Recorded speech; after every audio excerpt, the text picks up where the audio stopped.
Hi friends, welcome to JOJE Kitchen. Let's do it. In the JOJE Kitchen, we will evening snack. We will do it. We will do it. We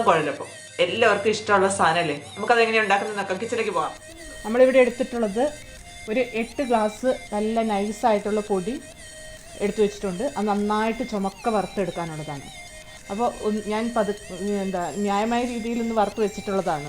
എന്നാലും അതുപോലെ അതിനെ ഒന്നും കൂടെ നന്നായിട്ട് നമ്മൾ ചൂടാക്കി വറുത്തെടുക്കണം. പിന്നെ അതിന് വേണ്ടത് നമുക്ക് ഇവിടെ ഒരു മുറി നല്ല വലിയൊരു മുറി തേങ്ങ വെച്ചരക്കി വെച്ചിട്ടുണ്ട്.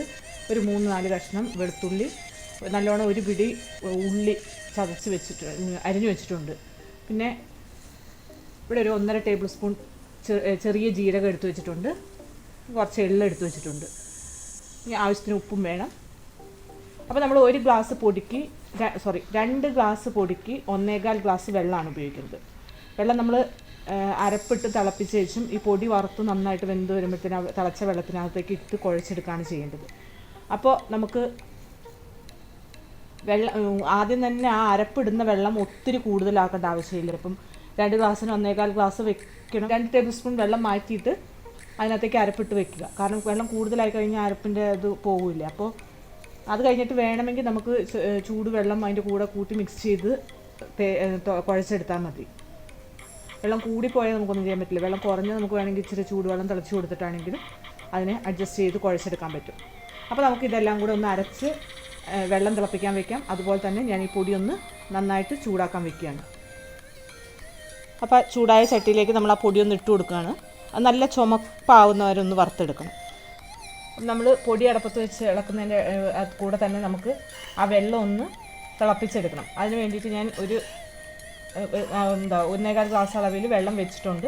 2 ഗ്ലാസ് പൊടിക്കാണ് 1.25 ഗ്ലാസ് വെള്ളം അളവ് വെച്ചേക്കുന്നത്. അതിന് ആ തേങ്ങയും ഉള്ളിയും വെളുത്തുള്ളിയും ജീരകവും കൂടെ അരച്ചെടുത്തിട്ടുണ്ട്. അരച്ചിട്ടൊന്നുമില്ല, അത് നല്ലോണം ഒന്ന് ഒതുങ്ങാനേ പാടുള്ളൂ. അതിന് വേണ്ടിയിട്ട് ആദ്യം ഇച്ചിരി തേങ്ങയും ഉള്ളി ജീരകം എല്ലാം കൂടി ഇട്ട് നന്നായിട്ട് അരച്ചെടുക്കുക. അതിനകത്തേക്ക് ആ തേങ്ങ ഇട്ടിട്ട് പതുക്കെ ഒന്ന് ക്രഷ് ചെയ്തെടുത്താൽ മതി. ഒത്തിരി അരഞ്ഞു പോയാൽ കൊള്ളുകയില്ല. അപ്പോൾ നമുക്കതൊന്ന് തിളപ്പിച്ചെടുക്കാം. പൊടി നല്ല ചുമന്ന് വരുമ്പോഴത്തേക്കും നമ്മൾ കുറേശ്ശെ വെള്ളം ഇട്ടിട്ട് അത് കുഴച്ചെടുക്കണം. പൊടിയൊക്കെ നന്നായിട്ട് ചുമന്ന് വന്നിട്ടുണ്ട്. അപ്പോൾ അതിനകത്തേക്ക് നമുക്ക് അതിനാവശ്യമുള്ള ഉപ്പിട്ട് കൊടുക്കാം.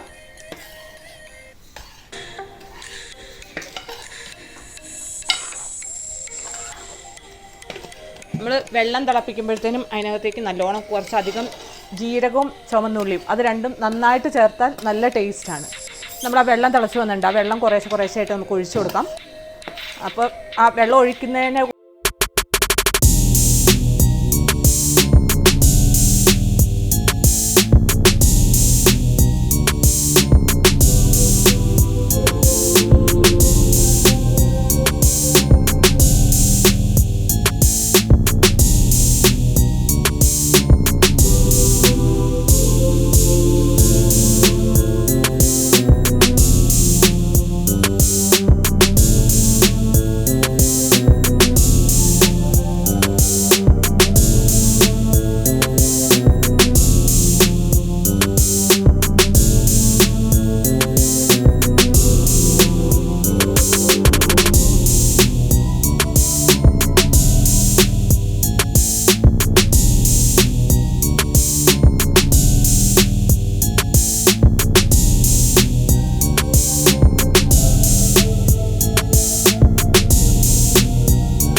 ആയിട്ടുണ്ട്.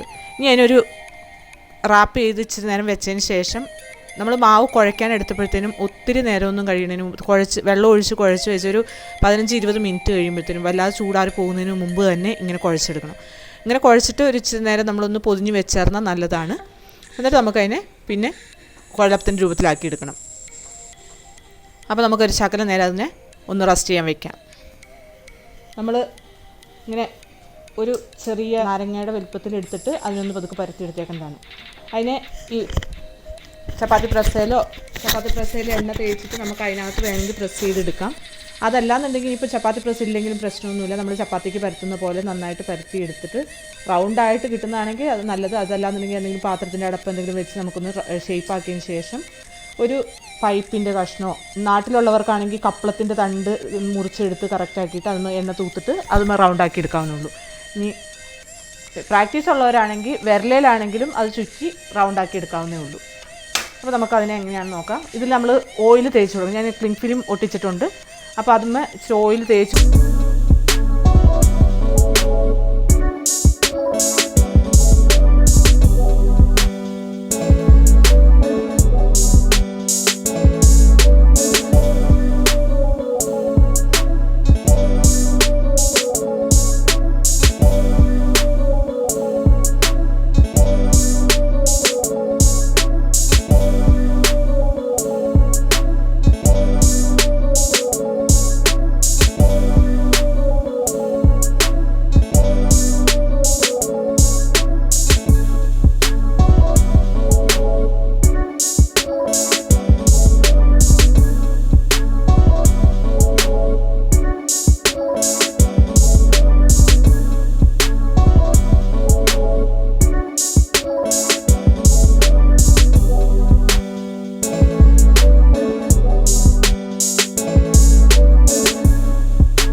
ഞാനൊരു കാര്യം പറയാൻ മറന്നുപോയി. നമ്മുടെ വീഡിയോ കാണുമ്പോഴത്തേനും ഇതുവരെ സബ്സ്ക്രൈബ് ചെയ്യാത്ത ആരെങ്കിലും ഉണ്ടെന്ന് സബ്സ്ക്രൈബ് ചെയ്തേക്കുക. അതിൻ്റെ തൊട്ടടുത്തുള്ള ബെൽ ബട്ടൺ കൂടി ഒന്ന് അമർത്തിയേക്കുക. അപ്പോൾ ഞാനിടുന്ന വീഡിയോസ് എല്ലാം നിങ്ങൾക്ക് അപ്പോൾ തന്നെ ലഭിക്കും.